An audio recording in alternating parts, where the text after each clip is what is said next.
Welcome to Woman Things, the podcast, a show dedicated to women who want to connect with their bodies and optimize their health for a more holistic and balanced life.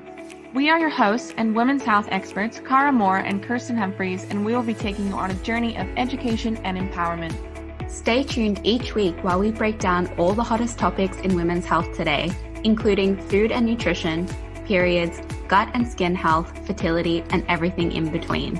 You can find us on Instagram at Woman Things, that's woman, WOMXN, and subscribe on your preferred podcast platform to keep up to date with all the latest episode releases. We hope you enjoy the episode today, and thanks so much for tuning in. This podcast is sponsored by London Nootropics and A Little Find. London Nootropics are a London-based company that makes a blend of high-quality coffee with nootropic and adaptogenic tonics that help to balance the body and boost brain function. We love these coffee blends. Our personal favorite is the Grind Blend, which has a mixture of lion's mane mushroom and rhodiola that helps boost mental clarity and focus and improves overall motivation. If you love a morning cup of coffee, why not try some of these amazing blends for yourself? You can find them at londonnootropics.com or on Instagram at london.nootropics. And A Little Find are an online department store where you can discover innovative, aesthetic, and conscious brands on one single platform for all ages across all categories. We love A Little Find as it shines a spotlight on brands who have a particular focus on being eco-friendly, low-waste, and sustainable. It was from being asked, just where did you find that, many times that the idea for A Little Find was born. You can find them at alittle.find.com or on Instagram at A Little Find. Hello and welcome to Woman Things, the podcast. We have a very exciting episode for you today, and it's all about how to look after your hair, skin, and nails with proper nutrition and lifestyle habits. Issues with hair and skin is the number one concern of the majority of women I see on a daily basis, and this is why we've decided to make an episode dedicated to just this. So as always, we're going to introduce ourselves first. My name is Kirsten Humphreys, and I'm a registered nutritional therapist and certified health and wellness coach and NLP practitioner. I specialize in women's health, and in particular, I work with women one-on-one online who are struggling with issues revolving around their skin, gut, period, and any hormonal concerns, as well as helping each woman to make the necessary mindset shifts to foster effective, fulfilling, and lifelong changes. I am passionate about educating women on how to live healthier and happier lives and helping people to develop the tools to gain control over their own health and mental well-being. And as usual, I'm joined by Cara. Hi everyone, and thanks Kirsten. So my name is Cara and I'm a clinical nutritionist and fertility awareness educator. In my online clinic, I work with people who are struggling with problematic periods and hormonal concerns, and I help women who are struggling with their fertility conceive naturally. I also provide nutritional support throughout the journey of pregnancy and into early motherhood and coach the fertility awareness method. So I teach natural contraception to women and those who want to get more in tune with their fertility and menstrual cycle. So you can find me on Instagram at fempowered_health or on my website, www.fempoweredhealth.com. And you can find Kirsten on her Instagram at kickstart_with_Kirsten and online at www.knhwellness.co.uk. So we're going to start this episode off with a little bit about our own experiences with issues, mostly for skin for me, and probably Cara some of the same things. But yeah, let's kind of give our own stories and a bit of a background with our experience with this topic. Yeah, definitely. So I think I mentioned in a previous episode that I have polycystic ovarian syndrome. So growing up, I have always struggled with hormonal acne, especially around my chin area. So this was like a huge area of insecurity for me. And there was years where no matter what I was trying, nothing was helping. And it was really, really distressing, to be honest, especially as I got into my early 20s, like mid 20s, it just like wasn't going away. So yeah, the importance of like the right nutrition to nourish your body and what's driving your symptoms is really important for me. And I know that you have a similar story with acne, Kirsten. Yeah, so actually for me growing up, I didn't really get acne that much. I had quite oily skin, but my skin was pretty clear until I was about 18. And when I started obviously going out more and drinking more and kind of having the less than healthy lifestyle habits than I do now, yeah, my skin started to break out a little bit. And it did get a bit bad for a small period of time. And then I had some treatments done and it all kind of went away. But then it was when I got the birth control injection that my skin really, really hit its worst. And I was breaking out all the time and nothing I could do would fix it. And I was going to see a dermatologist. And for a small point of that, it did help. But then I needed to do something to change the more chronic issue. And for me, that was cutting out dairy. Obviously, everyone's different and this might not be helpful for some people, but within a matter of weeks, my skin really calmed down. And then since then, now like I can tell if maybe I've gone out a few nights or if I have tried recently to have a little bit of dairy and I break out almost straight away. So I can kind of develop the patterns of when and why these things happen. And then obviously in the last year with masks, it's like a whole nother ball game, but maskne, with maskne,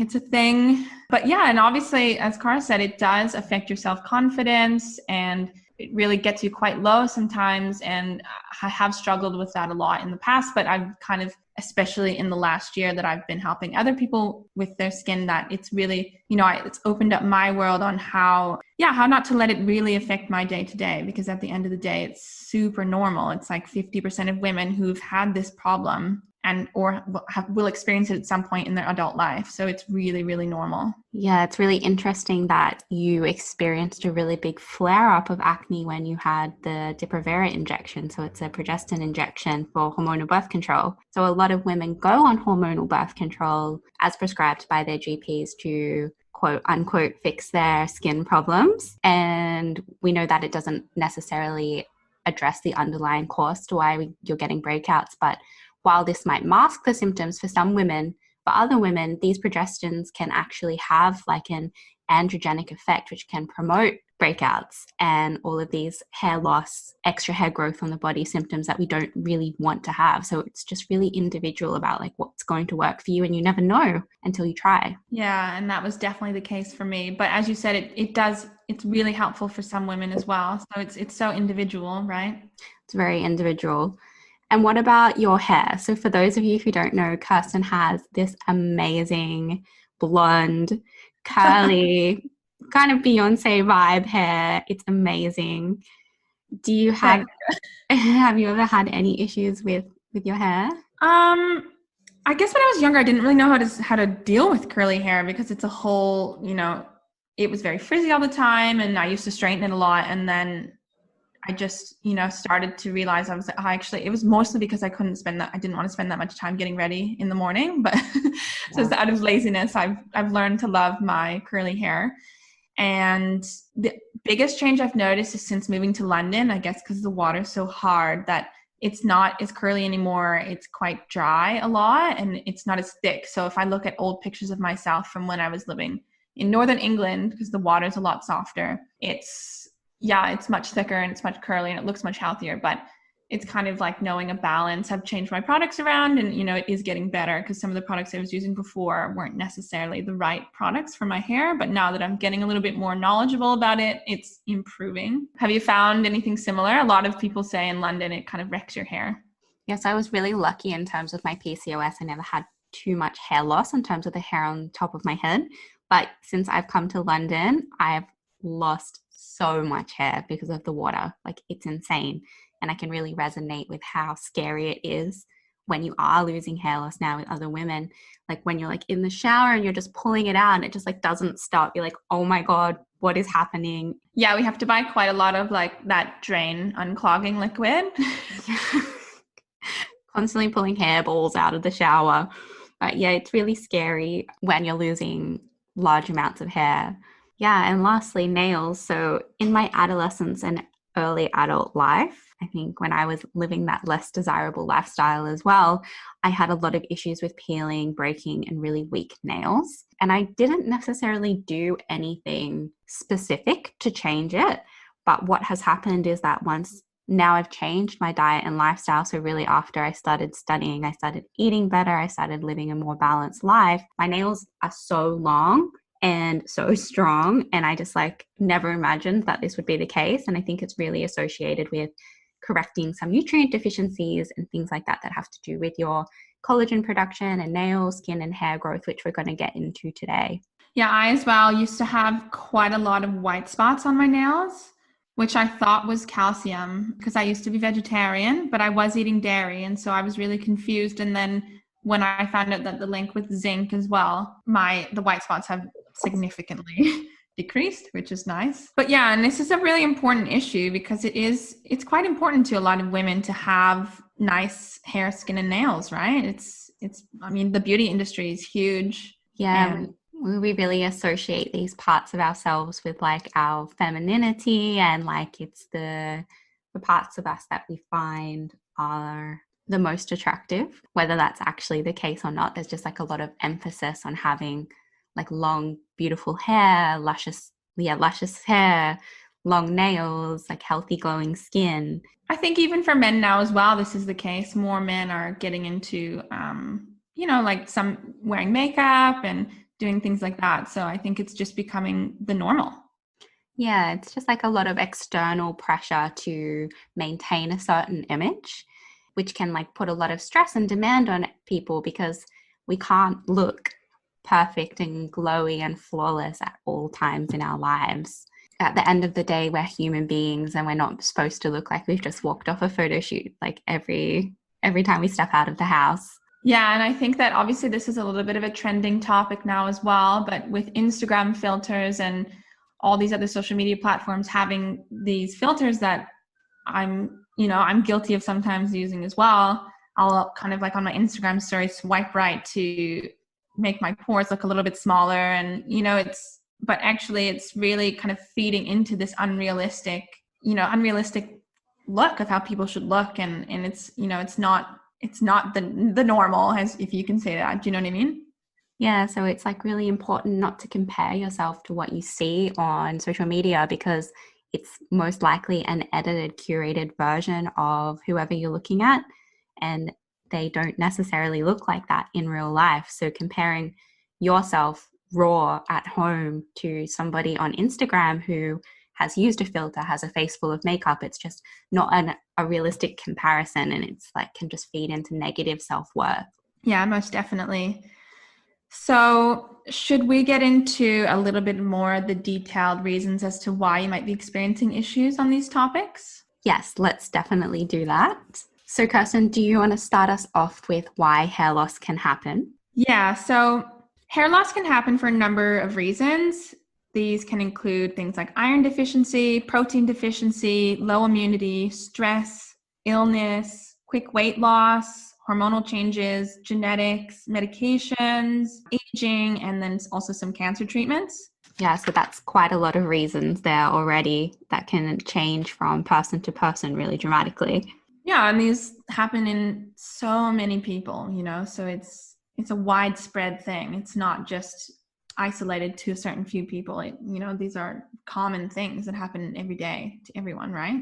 Yeah. Some of these things, if it does happen, they can be reversed and fixed. So it's not like this is what's happened and that's it. You can actually go backwards, and if you fix some of these deficiencies and you boost your immune system, these things can correct themselves. So there is hope. Going into a little more of the kind of, I guess, scientific detail of hair and how it grows is there's 3 phases. One of the phases is the growth phase. Another phase, I'll just give the names, it might sound confusing, but one of them is the anagen phase, which is the growth phase. You've got the catagen phase, and this phase lasts about 2 weeks. It's considered the transitional phase where the hair follicle has a chance to renew itself and after the strand is cut off from the blood supply. And then the 3rd phase is the telogen phase, which is the resting phase. So this is when the hair is temporarily anchored in place for about 1 to 4 months. And each strand of hair on the body is at its own stage of development. So you'll lose hairs at different times depending on the stage that the hair is in. It's always different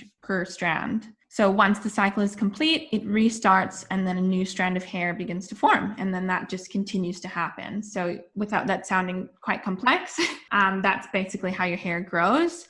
But the hair needs oxygen for growth of new hair and for the repair of current hair. So when your body is low on iron, as an example, it can't effectively produce hemoglobin in your blood, which is what creates healthy red blood cells. And hemoglobin carries oxygen around your body and with less oxygen for the growth and the repair of cells. So with low iron levels, there will be less oxygen for the growth and repair of cells, and this includes cells that stimulate hair growth. Iron deficiency hair loss may be present in men or women, and it can be reversed, as I said, with the correct treatment. So another big reason for hair loss is actually stress.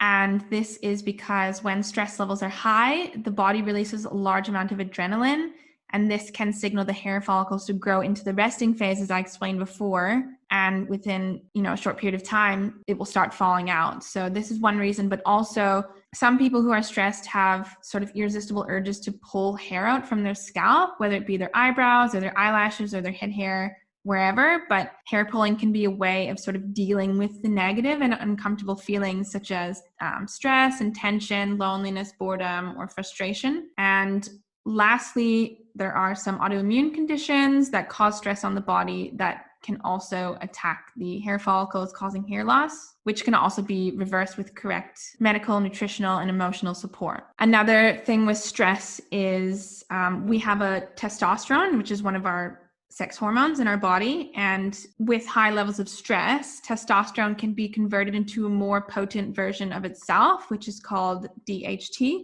And this DHT can cause more hair loss. And this is also the case for acne, as stress is a huge contributor to acne as well. So this sort of leads me nicely onto the skin, as I'm going to just kind of briefly explain why breakouts can happen. They can happen throughout teenage years and adult years, but teenage years there's a lot of hormonal changes going on, and breakouts usually occur in the T-zone areas. And then as we become adults, they're usually, especially in women, they're more on the sort of cheeks and chin and lower jawline area. And causes of this include pollution, high sugar diets, toxins putting stress on the liver, use of plastic or excessive use of plastics, also chemicals, because these things have something called xenoestrogens, which is basically foreign substances that can mimic our body's own estrogen, and which can cause hormonal imbalances. So, and as I said before, also stress is a big cause, skin barrier damage or dysfunction, and this is really common in people with dry skin, certain hormonal conditions. Kara's going to go a little bit more into hormonal conditions in a bit, but just know that that is the case for some people. Also, things like washing your pillowcases and now your masks and your phones is really important, because the bacteria can build up and get on your skin and cause more of these breakouts. In many cases as well, there's genetic links, and usually if your parent has had acne or both your parents have, that will especially put you at risk for having breakouts yourself. There is things that you can do to prevent this from happening, even if you have a genetic link, so don't freak out. And then lastly, too, there's some conditions that cause rapid shedding of the skin cells, and this causes a buildup of dead skin cells, which can cause them to stick together and mix with oil produced from your sebaceous glands, which is in your skin, and they can form a blockage in the hair follicle and lead to the development of acne. So that's kind of like a sum up of some of the causes of acne. The causes may be different for everybody. As I said before, mine was really diet related and lifestyle related, and then when I changed that, it did get better for me. So some people that might not be the case. The last point I'm going to make is about our nails. So mostly about weak nails, and some of the things that cause weak nails are low protein intake, low calcium, low fatty acids, your B vitamins, and then also low iron. And it's also common in people who've got thyroid issues, so hypothyroid and poor circulation in the hands and feet as well. And as I mentioned before, you can get white spots on your nails, which is usually caused by low zinc and low calcium. And then things like indents, either horizontally or vertically, can be caused either by severe trauma or illness, or maybe a significant traumatic event has happened, and you can kind of tell when it's happened by how far your nail's grown out. So I think it's about 6 months from when your nail starts to when the end, usually. Is that right, Kara? Yeah, that's right. I think depends how fast your nails grow and the turnover rate, but generally around that amount of time. So it can be quite a complex process when it comes to hair, skin, and nail growth and what's affecting it if you're having issues there. So some of the commonly associated times in our lives or disorders that can be associated associated with issues with hair, skin, and nails is during the postpartum period, so after birth, if you have a thyroid issue or if you suffer from PCOS.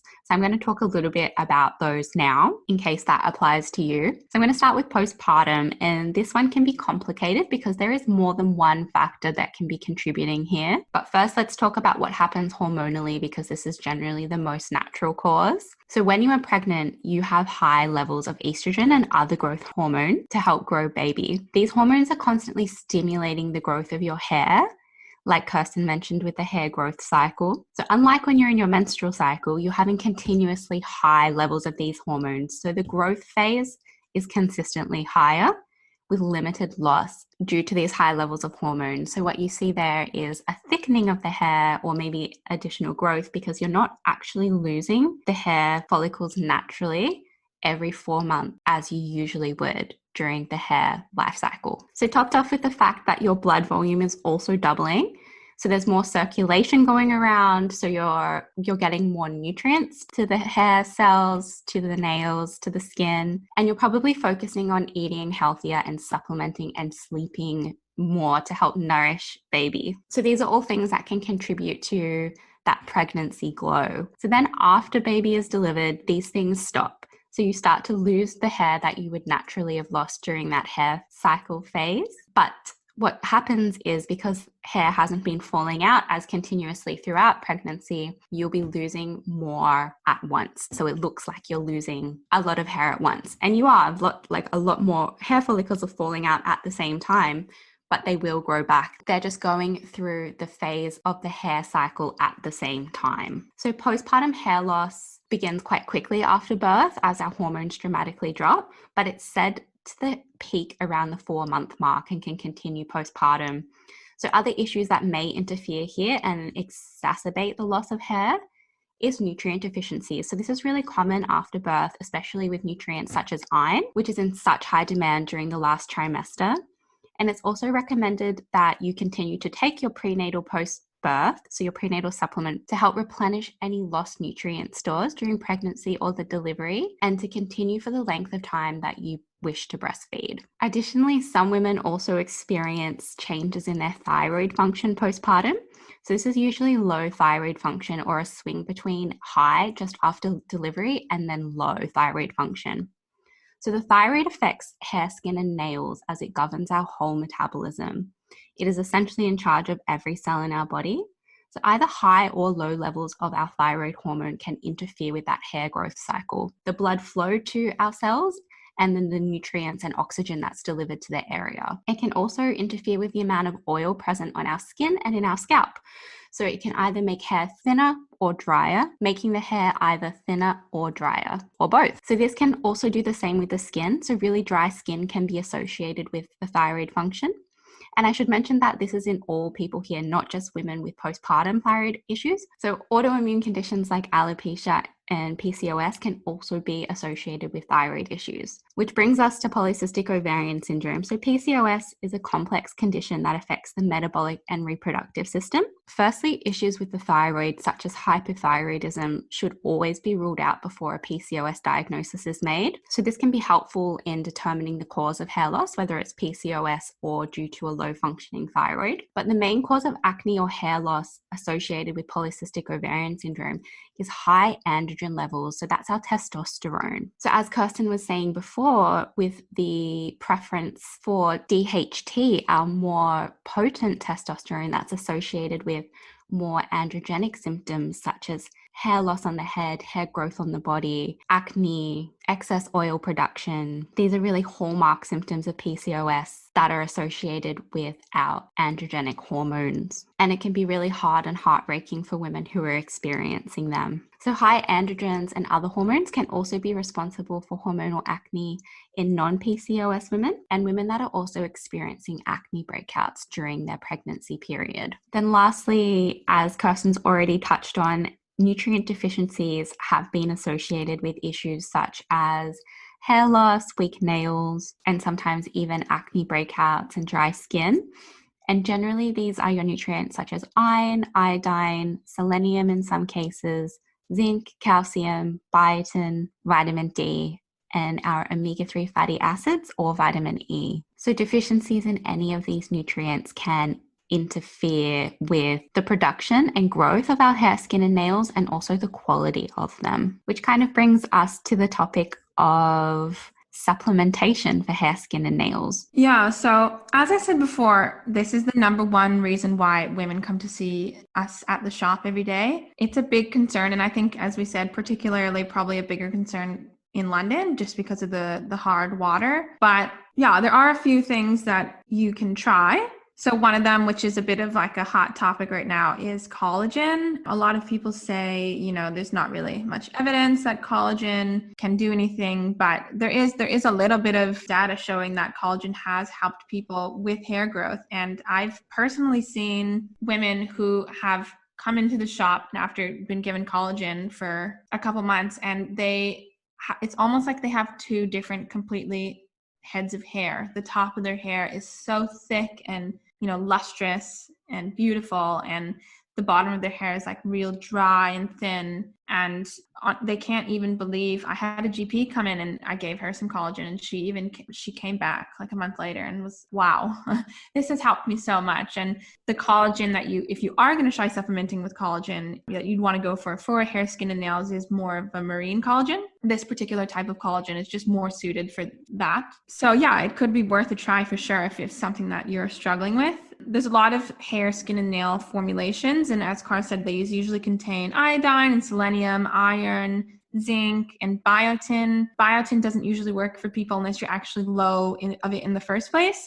But if you are low and you supplement, then you will see some regrowth of your hair, especially things like vitamin C and MSM and silica you might see on a supplement bottle, and this is because they help with the collagen formation. And then also usually vitamin A is involved, and this is because it's involved in the protection and repair of our cells. Just to note on some of these with selenium and iron and vitamin A as an example, in high amounts, there actually can be toxic for you and actually can promote hair loss. Another thing that is quite popular at the moment is hyaluronic acid, and this can be taken orally or it can be actually applied to the skin. And taken orally, it can help to improve skin tone and reduce fine lines and wrinkles. And when you put it on the skin, it can be quite helpful, especially people who have dry skin, to protect the skin barrier and help repair any damaged skin. I'm so glad you mentioned that about high levels of nutrients also causing hair loss as well, because I think that's my number one concern when it comes to self-prescribing supplements for your hair, skin, and nails. So yeah, as you said, Kirsten, like nutrients such as iron, selenium, iodine, even vitamin D. It's also important to know that because of the storage ability of these vitamins and minerals, that supplementing for a long time in high doses is not safe. And these supplements are generally only going to work, like you said, Kirsten, with the biotin, if you're actually deficient in these nutrients in the first place. So if you aren't sure about what's going on with your hair loss, your skin, maybe book in to see your GP and ask them to run some tests to rule things out, in particular issues with your thyroid, autoimmunity, hormones, nutrients, just so you can make sure that there's nothing underlying going on there that's affecting your hair, skin, and nails, but also your overall health as well. And another point is, if you do have a deficiency in, let's say, iron, a hair, skin, and nails formula might not be the right dose or type of nutrient form to correct that deficiency. So you might need to look at something a little bit more targeted to correct your iron deficiency for a short while to boost your stores, which could help correct the issue that you're having with your hair. So it is important not to always self-prescribe supplements. And I feel like that's just a really important point that I wanted to get across, because as I chat to women on the shop floor all the time, there is a lot of like hesitancy around the recommendation to, hey, get something checked out. Let's see if there's something else underlying going on, because a lot of women are just kind of looking for that quick fix and just want to kind of buy the supplement bottle and get on with their day. But as a clinical professional, like it's scary for us to see that, because we want to make sure that everybody's health is looked after and that we're not potentially causing any harm. I think that's just the case in so many things now, is we just want something that's going to be a quick fix, really, right? So, even I know I just listed some things that people take that, jumping in and buying all those things and just trying them for no reason isn't necessarily the best thing to do either. And as you said, definitely ruling out other health conditions and, speaking to a professional if these are really beneficial for you to take in the first place. Yeah, most definitely. Following on from that little rant, you can't just pop a pill and forget about the diet as well. So supplementation never replaces nutrients coming from food. So even if you are taking something to support your hair, skin, and nails, I would always recommend that you look at the foods that you have in your diet and make sure you're including these nutrients. So some specific diets that have been shown to help, particularly with acne, is a low GI diet. So a small study suggests that a low glycemic diet can help with acne breakouts. And low GI foods include those such as your fruits and your vegetables, your whole grains, and legumes. So eating a low GI diet can help to stabilize your blood sugar levels and insulin production. If you want to hear a little bit more about that, you can go to our episode 2, all about carbohydrates. It's called In the Defense of Carbs.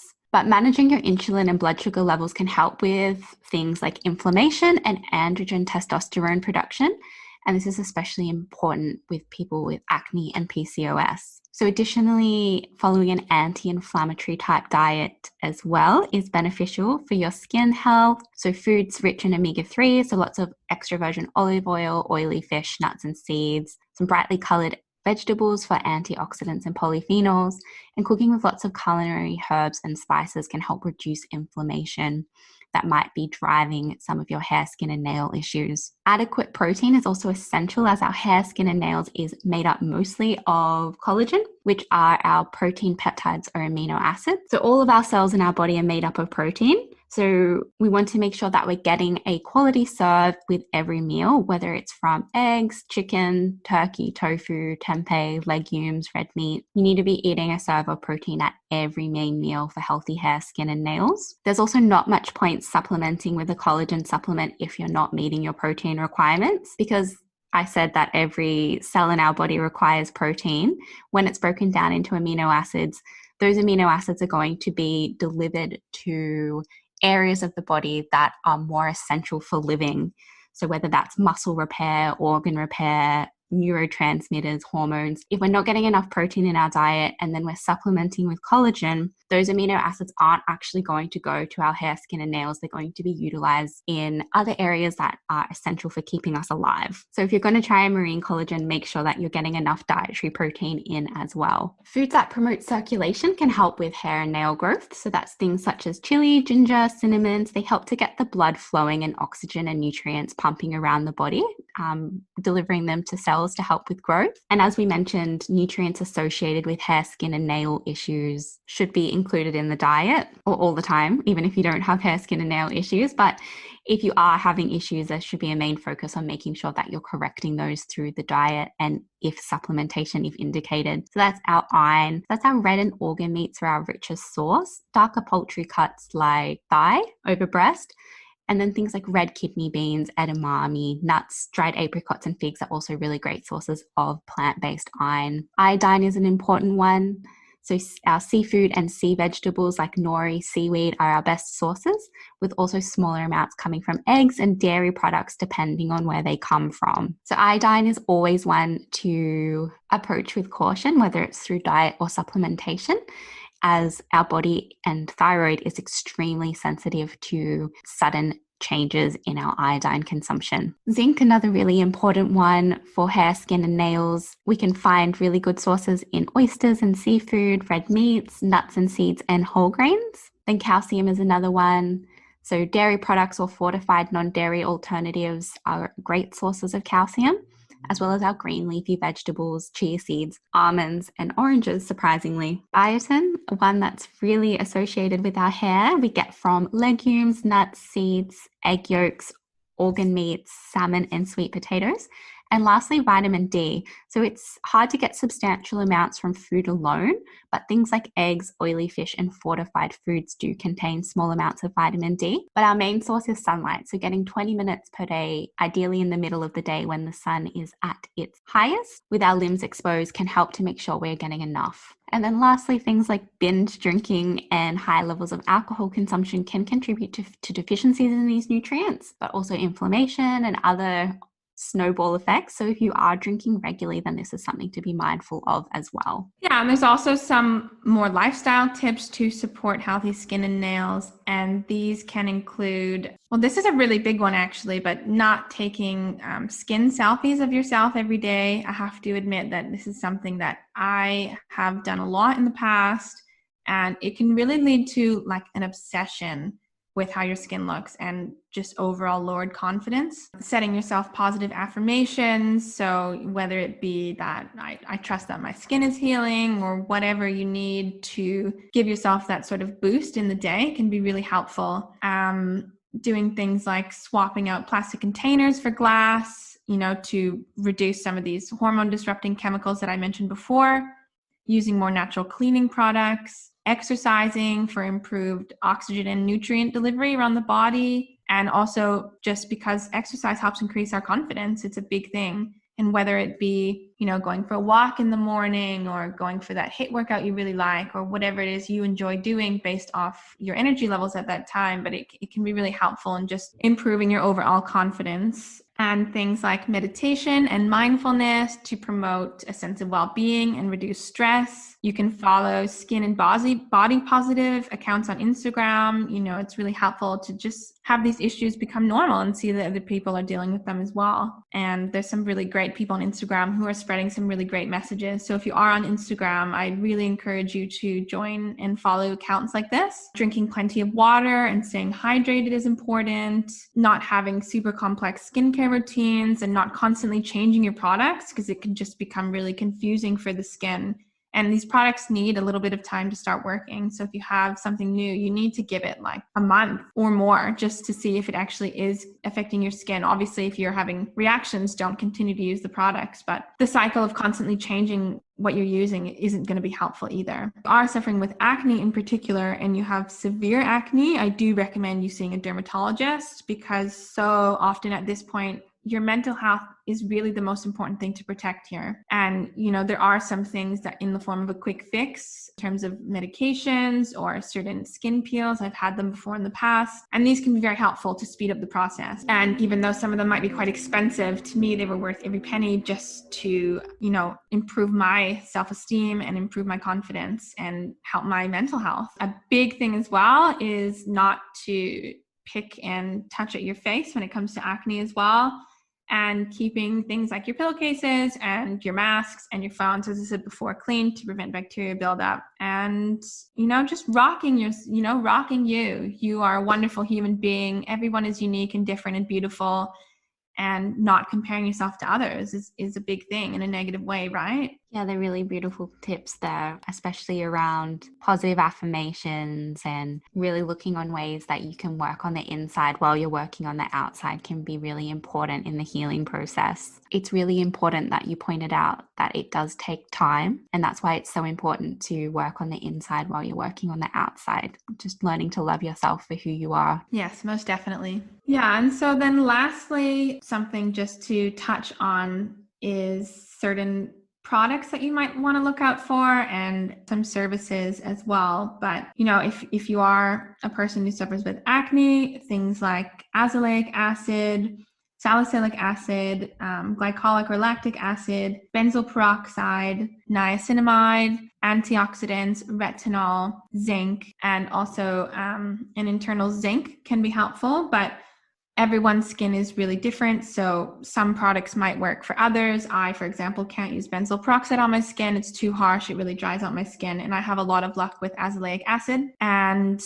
yeah, in terms of services, some really amazing services that you can have done to help with your skin healing is some LED light treatment. So whether it's blue, red, or yellow light to help with killing acne bacteria and promoting the healing of skin. Enzymatic peels can really help to exfoliate the skin, to reduce the clogging of pores and pimples, and can also help with some acne scarring, as well as microneedling. So these treatments are generally best done in a salon or by a skincare professional to help reduce any adverse reactions or damage at home. Additionally, things for your hair, skin, and nails. So obviously avoiding getting your nails done at the salon, as this can contribute to the weakening and drying out of nails. And if you dye and style your hair a lot and are having issues with the dryness and hair loss, perhaps having a look at ways that you can style your hair in a less intense way, which may be causing dryness. Yeah, I just want to add on that as well. There's something called sodium lauryl sulfate, which is SLS in abbreviation. It can be used as a foaming agent. And this ingredient in particular can also really dry out your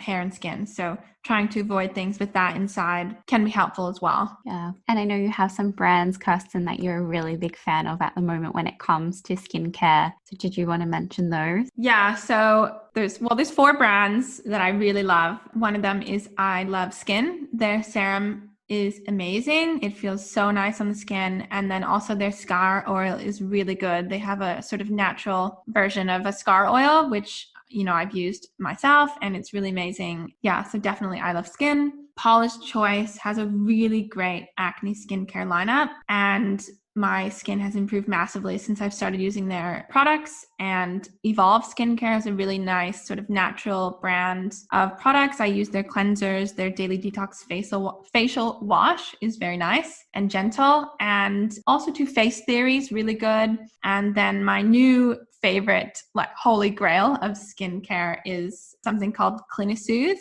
And it's really good for maskne. So I sort of when I've been wearing a mask all day, I just spray it on my face when I get in. And I have been breaking out significantly less underneath my mask since I've started using it. So you can check them all out. Yeah, and then avoiding things like mineral oils and coconut oils, which can clog your pores, and then also things with fragrance in it because it can irritate some people's skin. So that's kind of all the advice that we have today, I think. It's been quite a long episode, I think. Yeah, that's a big episode. There's lots to cover in terms of how to improve your hair, skin and nails, but also the safety around it as well, because we want you to look beautiful, but we also want you to be safe. So once again, thank you for tuning in and listening to our show. And until next time. Thank you for listening to our show today. If you enjoyed this episode, please make sure that you subscribe, let us know what you thought in the comments, and share it with all the important women in your life. There are plenty more of these episodes to come, so please visit our website to stay in the know. You will find us at womanthings.com. That's WOMXN. Much love, Kirsten and Cara. The information contained in this podcast is not intended to treat, diagnose, or replace the advice of your healthcare practitioner. Always consult with a qualified health professional if you have a pre-existing health condition or are currently taking any medications before making any changes to your diet or lifestyle.